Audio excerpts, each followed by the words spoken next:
జగనన్నను గెలిపించడం కోసం జగనన్నను గెలిపించడం కోసం జై జగన్ జై జగన్ జై జగన్ జగనన్నను గెలిపించడం కోసం జగనన్నను గెలిపించడం కోసం జగనన్నను గెలిపించడం కోసం జై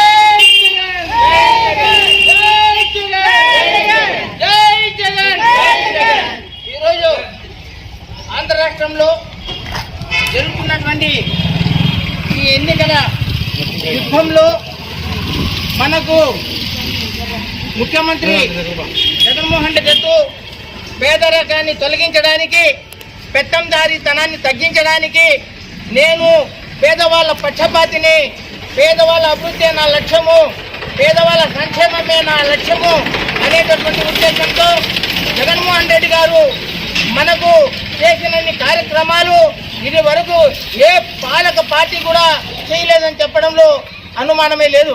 ఎందుకంటే ఆయన వచ్చినప్పటి నుంచి కూడా మీరు బాగా గుర్తుపెట్టుకోండి, ఈరోజు మహిళా సంఘాలకైతేనేమి, అదేవిధంగా బిడ్డల చదువు విషయంలో అయితేనేమి, అదేవిధంగా ఆరోగ్య విషయంలో అయితేనేమి, అదేవిధంగా పథకాలకు సంబంధించిన విషయంలో అయితేనేమి, ఇండ్లకు సంబంధించి ఇండ్లు శాంక్షన్ చేయడంలో, మంజూరు చేయడంలో కానీ ఆయన చేసినటువంటి కృషి ఇంతవరకు ఈ రాష్ట్రంలో ఎవరు చేయలేదు. ఎందుకంటే పేదవానికి కావాల్సింది మూడు, ఒకటి వచ్చేసి కూడు, అది అనేది మనకు రేషన్ షాపుల్లో పోయి బియ్యం తెచ్చుకునే పరిస్థితి అప్పుడు ఉండింది. నేరుగా ఇప్పుడు మనకు ఇళ్ల దగ్గరికే రేషన్ ఇచ్చే పరిస్థితి. అదేవిధంగా మన బిడ్డలకి బడికి పంపిస్తే వాళ్ళకు గుడ్డలు, షూస్, టై, చెప్పులు ఇవన్నీ కూడా ఇచ్చేటటువంటి పరిస్థితి. అదేవిధంగా ఆ రోజు ఈ బడులు ఉన్నటువంటి పరిస్థితి ఎలా ఉండింది, ఈరోజు బడులు ఎలా ఉన్నాయి, బడుల్లో చదువు ఎలా ఉంది, ఆ రోజు తెలుగు మీడియం ఉండింది, ఈరోజు ఇంగ్లీష్ మీడియం ఉండింది. మీరన్నీ కూడా ఆలోచించాలా. మనం వచ్చిన తర్వాత జగన్మోహన్ రెడ్డి గారు మన ఇంటికి ఏమేమి న్యాయం చేసినాడు, ఏమేమి పథకాలు ఇచ్చినాడు అనేది మీరు గుండెల మీద చేసుకుని ఒకసారి ఆలోచించండి. మన ఇంటికి ఆయన ఏమేమి కార్యక్రమాలు ఇచ్చినాడో అవి ఇచ్చింటే మీరు నిజంగానే మీరు పొంది ఉంటే మీ జీవితాలలో, మీ కుటుంబాలలో, మీ యొక్క బతుకుల్లో మార్పు వచ్చింటే అది ధర్మంగా భావించండి. ఆ విధంగా మన కోసం పాటుపడినటువంటి, మన కోసం పథకాలు ఇచ్చినటువంటి జగన్మోహన్ రెడ్డి గారు మనకు న్యాయం చేసింటే, మనకు ధర్మం చేసింటే మనం ఆయన పక్షనే మనం మాట్లాడదాం. అందుకే అంటున్నాడు, ఒక బిడ్డగా, ఒక అన్నగా, ఒక తమ్మునిగా, ఒక కొడుకుగా నేను మీ ఇంటికి సేవ చేశాను, మీకు కావాల్సినటువంటి కార్యక్రమాలన్నీ ఇచ్చినాను. ఈరోజు మీరు నా పక్షాన ఉంటారా ఉండరా అని అడుగుతున్నాడు ఒక పెద్ద కొడుకుగా. కాబట్టి మనమందరూ కూడా ఈరోజు మనకు జగన్మోహన్ రెడ్డి గారు ఇచ్చినటువంటి సహాయాలని, సంక్షేమాలని మన కుటుంబం కోసం, మన బతుకు కోసం, మన అభివృద్ధి కోసం పెట్టుకున్నాం. కాబట్టి అది మర్చిపోకుండా మనం అందరూ సత్యం వైపే నిలబడాలి, ధర్మం వైపే నిలబడాలి.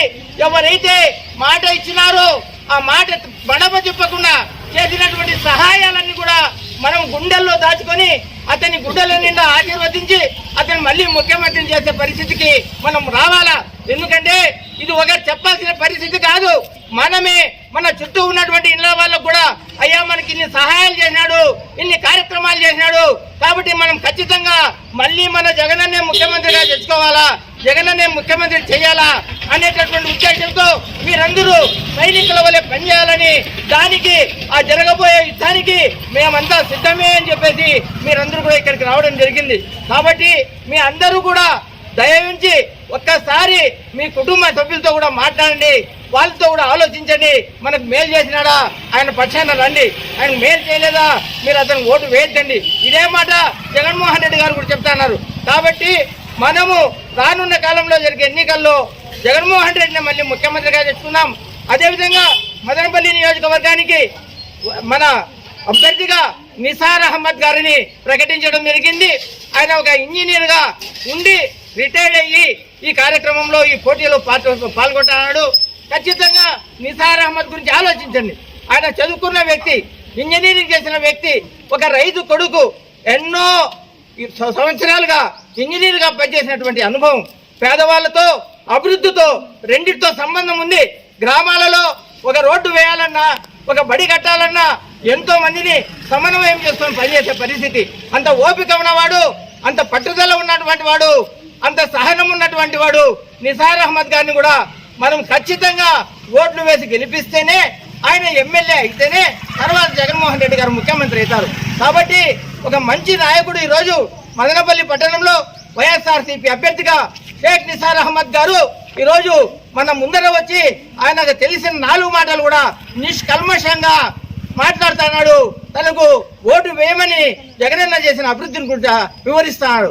కాబట్టి రానున్న కాలంలో మదనపల్లి నియోజకవర్గంలో నిసార్ అహ్మద్ గారిని, అదేవిధంగా రాష్ట్ర స్థాయిలో ముఖ్యమంత్రి మన జగన్మోహన్ రెడ్డి గారిని మళ్ళీ తెచ్చుకునే దిశగా మనమందరూ కదలాలని విజ్ఞప్తి చేస్తా ఉన్నాను.